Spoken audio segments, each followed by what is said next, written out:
2023 में जो अगस्त में पेपर हुआ था, ये उसका साइंस पेडागोजी सीटेट पेपर 2 का सॉल्यूशन है। तो देख सकते हैं आप। Identify the open ended question for among the following. आपको ओपन एंडेड क्वेश्चन बताने में से क्या हो सकते हैं। Why can humans not digest cellulose, या what is cellulose made of, या what would happen if humans could digest cellulose. इनमें से आपको अपनी ओपन एंडेड क्वेश्चन वो होते हैं जिसे आप अपनी भाषा में दे सकते हो। तो कौन सा दे सकते हो आप। इसका ऑप्शन होगा ऑप्शन नंबर सी। यानी कि क्या होगा यदि मानव सेलुलोज को पचा सके, तो इसको आप अपनी भाषा में दे सकते हो। तो ऑप्शन नंबर क्या होगा 81 का थर्ड। 82 है आपके पास। Which of the following is are true about the curriculum practice currently being followed in the school. जो स्कूल्स में फॉलो होती है वो क्या सही है, इसमें ये बताना आपको। तो आपको क्या सही है। Science and mathematics are being taught integratedly as science and technology in environment elementary classes. ये नहीं है, क्योंकि प्राइमरी कक्षाओं में विज्ञान और गणित को एक रूप से विज्ञान एवं प्रौद्योगिकी की तरह पढ़ाया जाता नहीं। वो किसको पढ़ाया जाता है, साइंस और ईवीएस को पढ़ाया जाता है। सेकेंड है physics chemistry and biology are being taught integrated as science in secondary classes. ये सही है। Science and social science are being taught integrated as EVS in primary classes. ये भी सही है। तो आपको कौन से सही हो गए, बी और सी। तो ऑप्शन नंबर कौन सा होगा, ऑप्शन नंबर होगा इसका ऑप्शन नंबर फर्स्ट। बी और सी स्टेटमेंट क्या है आपकी सही है। क्योंकि आपको पता है ईवीएस को 5वीं तक ईवीएस में क्या क्या होता है, साइंस प्लस एसएसटी। उसके बाद क्वेश्चन नंबर 83। 83 में है a group of student is engaged in an activity in which they are measuring the boiling temperature of ordinary tap water in a beaker. Which of the following is not a suitable indicator to assess them on this task. इसमें से कौन सा task वो नहीं होगा, नहीं होगा। तो देखो थर्मामीटर पे do attention to the least count of the thermometer. क्या हो, यही होगा। आपको क्या मतलब लीस्ट काउंट होगा या नहीं होगा। थर्मामीटर के अल्पनांक न्यूनतम गणना पर ध्यान देना, इससे कोई मतलब नहीं होगा। तो ऑप्शन नंबर क्या हो जाएगा 83 का ऑप्शन नंबर ए। 84। 84 है which of the following can not be consider as a valid reason for the including socio scientific issue such as the GM food in the school science curriculum.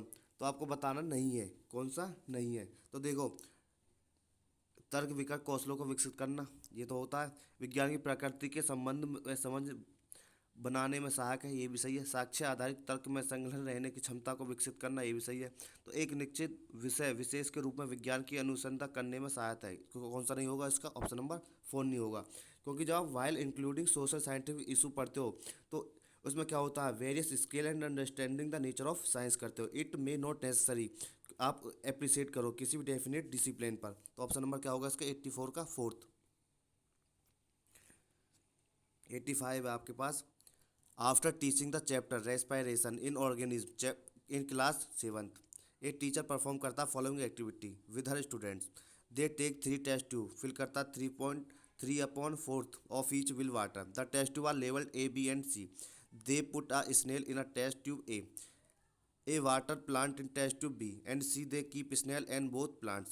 The teacher then ask the student which test tube would have the highest concentration of CO2। तो इस process को आप which process scale is the teacher emphasise in this case, मतलब इस मामले में शिक्षक किस प्रक्रिया कौशल पर बल दे रहा है, आपको ये बताना है। तो ये किस पे बल दे रहा है, तो इसमें क्या कर सकते हो आप, अनुमानित लगाओगे, क्या लगाओगे अनुमान यानी प्रिडिक्टिंग। ऑप्शन क्या होगा 85 का ए। 86। 86 है which of the following is not correct in respect of the activity suggest as a part of extended learning in text book में नहीं है। वो बताना नहीं का क्या होगा, नहीं अपोजिट वही होता है, नहीं का नहीं होगा। अब देखो क्या होगा 86। ये बच्चों के ज्ञान एवं कौशलों के रंग पटल के लिए महत्वपूर्ण मूल्य संवर्धन है, ये नहीं होगा। ये विद्यालय के मूल्यांकन का महत्वपूर्ण आधार बनाती है, तो क्या होगा एक्सटेंडेड नहीं है। तो कौन सा होगा इसका 86 हो जाएगा B. These form an important basis of student evaluation. 87।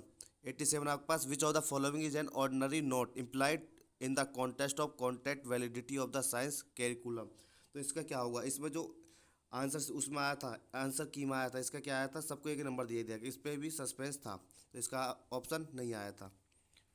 88। 88 आपके पास which of the following can be consider as the most suitable rational for team teaching. Team teaching के लिए कौन सा इसमें से बढ़िया होगा ये बताना आपको। तो कौन सा होगा it is effective strategy for large size classes, नहीं होगा। It benefit the student with diverse expertise, तो क्या होगा, सेकंड हो जाएगा।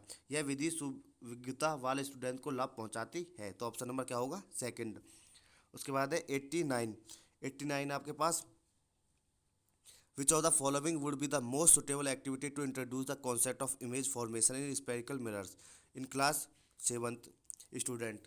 तो इनमें से विद्यार्थियों के गोलीय दर्पणों के प्रतिबिंब रचना की अवधारणा को प्रस्तुत करने के लिए सबसे उपयुक्त गतिविधि कौन सी होगी, तो कौन सी होगी ये बताना बेसिकली आपको। तो कौन सी होगी, विद्यार्थियों को एक समतल दर्पण में विभिन्न अवस्थितियों एवं अपने प्रतिबिंबों का अवलोकन करने के लिए, नहीं, विद्यार्थियों को चमकीले स्टील चम्मच के साथ खेलने की, ये होगा, क्या होगा, सेकंड होगा। जब भी आपकी जीवन लाइफ से जोड़ दिया जाए तो उसका आंसर क्या होता, वो ही होता मोस्टली। अब 19, last question. Which of the following is not implied by the statement good science education is true to the child, true to the life and true to the discipline, नहीं करता है, तो कौन नहीं करता है ये बताना आपको। तो कौन होगा, देखो, science education should help the student acquire the process, ये भी सही है। Science education should build a link between a child and his, ये भी सही है। Science education should train the student to remain discipline in school, ये क्या है, जहाँ पे भी डिसिप्लिन की बात हो वो क्या हो जाए, गलत हो जाएगा। तो इसका ऑप्शन क्या होगा, 90 का ऑप्शन होगा थर्ड।